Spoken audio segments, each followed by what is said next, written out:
Hablemos de comunicación política. Ortega y Murillo, el binomio perverso. En abril de 2018 estalló en Nicaragua una ola de protestas ciudadanas cuya represión por parte de las autoridades, según los datos de la Comisión Interamericana de los Derechos Humanos, dejó al menos 328 muertos, además de cientos de presos políticos desaparecidos y más de 103.000 personas en el exilio. Como es usual en este tipo de regímenes, su mejor estrategia ha sido reprimir con brutalidad, buscando dividir los líderes de los movimientos de protesta y en paralelo jugar al desgaste de las manifestaciones. Esta fórmula siempre les ha resultado y en 2018 no fue la excepción. Meses después, cuando Nicaragua salió del radar de las noticias internacionales, el binomio de Ortega y Murillo arreció con más fuerza, llevando adelante con la complicidad de la cooptada Asamblea Nacional, la aprobación de una serie de leyes como la de defensa de los derechos del pueblo a la independencia, la soberanía y la autodeterminación, que impide a cualquier opositor considerado golpista o traidor de la patria postularse a un cargo de elección popular. La otra norma es la de los agentes extranjeros, aprobada por el Parlamento en octubre del 2020, mediante el cual se bloquea el financiamiento internacional a las organizaciones gubernamentales, a los medios de comunicación, a la sociedad civil y a los opositores, y los obliga a esos organismos a registrarse como agentes extranjeros para poder recibir los fondos.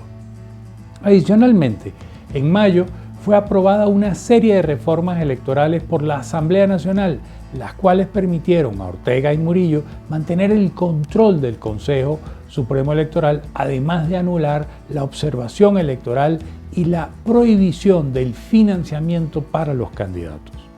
Reformas que fueron rechazadas por la comunidad internacional. Sin embargo, el binomio perverso, en compañía de sus acólitos, siguió adelante con las mismas.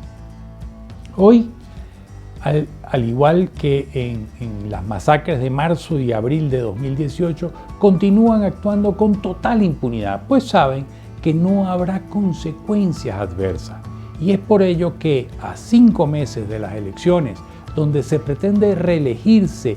para un cuarto periodo, Ortega ha desatado una oleada de arrestos contra todo aquel que pueda serle un posible adversario. Entre los detenidos se encuentran líderes de la oposición, activistas, exguerrilleros sandinistas y 5 posibles candidatos presidenciales, todos acusados de golpistas y de querer desestabilizar el país bajo los cargos de, abro comillas, gestión abusiva, falsedad ideológica, además de lavado de dinero, bienes y activos, y fuertes indicios de que han atentado contra la sociedad nicaragüense y los derechos del pueblo. Cierro comillas. Como si fuera poco,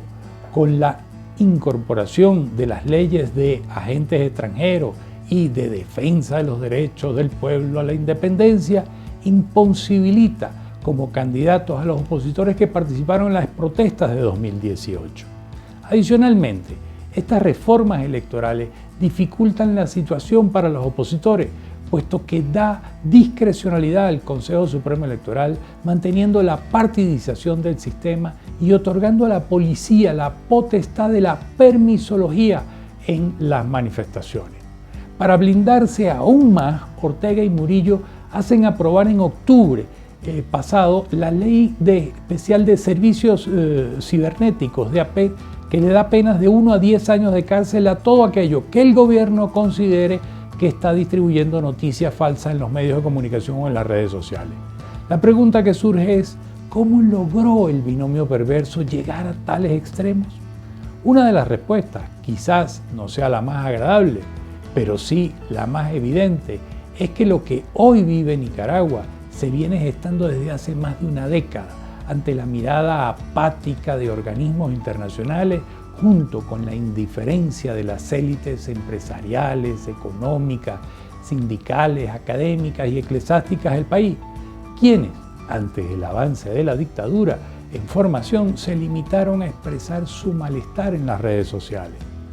Sumado a lo anterior, y no menos grave, ante la bonanza económica que vivía Nicaragua, producto del petróleo y los dólares venezolanos, el conjunto de la sociedad dejó de lado esas pequeñas restricciones, pues la economía fluía y con el pasar del tiempo Ortega y Murillo, junto a sus hijos y demás cómplices, fueron cooptando todas las instituciones del Estado, borrando la línea divisoria entre partido, gobierno y Estado.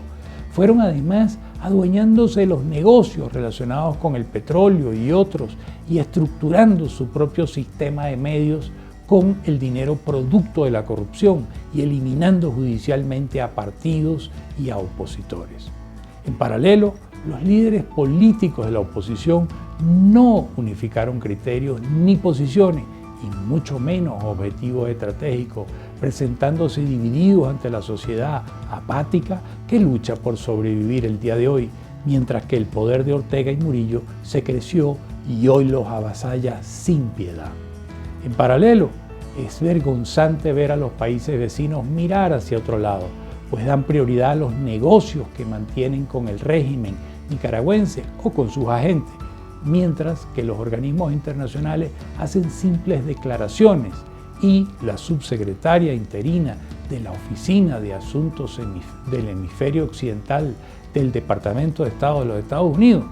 Julie Chung, declara, abro comillas, el mundo está observando, cierro comillas. Y mientras tanto, el que se proclamó hijo de Sandino parece ser realmente el hijo bastardo de Anastasio Somoza.